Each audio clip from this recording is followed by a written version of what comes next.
காரசாரமான நண்டு கிரேவி எப்படி செய்யலாம்னு பார்க்கலாம் வாங்க. 2 கிலோ நண்டுக்கான அளவு தான் நான் சொல்ல போகிறேன். ஒரு கைப்பிடி கருவேப்பிலை, 2 ஸ்பூன் சீரகம், 3 ஸ்பூன் மிளகு, நல்ல பெரிய பட்டையை ஒரு 3 பட்டை எடுத்துருக்குறேங்க, 15 கிராம்பு, 1 ஸ்பூன் சோம்பு, இஞ்சி பூண்டு பேஸ்ட் வந்து 3 ஸ்பூனுங்க.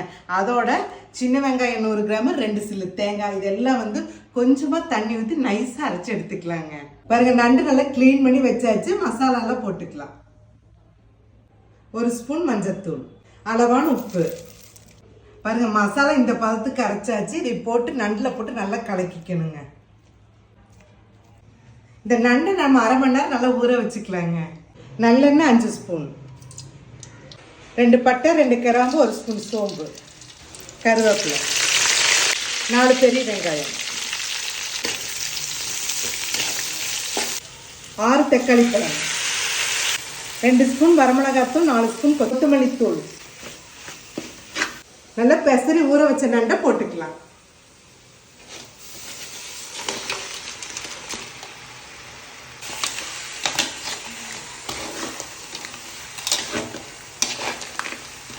ஒன்றரை லிட்டர் தண்ணி ஊற்றிக்கலாம்.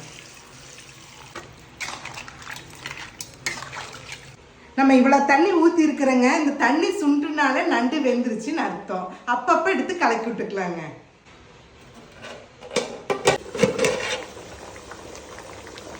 நண்டு கிரேவி ரெடி ஆயிடுச்சு. மேலால கொத்தமல்லி தழை தூவி விட்டுடலாம். நண்டு கிரேவியில் பாருங்க, தண்ணி எல்லாம் சுண்டி நல்லா காரசாரமா நண்டு கிரேவி ரெடி ஆயிடுச்சு. பாருங்க, பார்க்கவே எப்படா சாப்பிடலான்னு தோணுது. நீங்களும் இதே மாதிரி ட்ரை பண்ணி பார்த்து எப்படி இருக்குன்னு கமெண்ட்ஸ்ல சொல்லுங்க.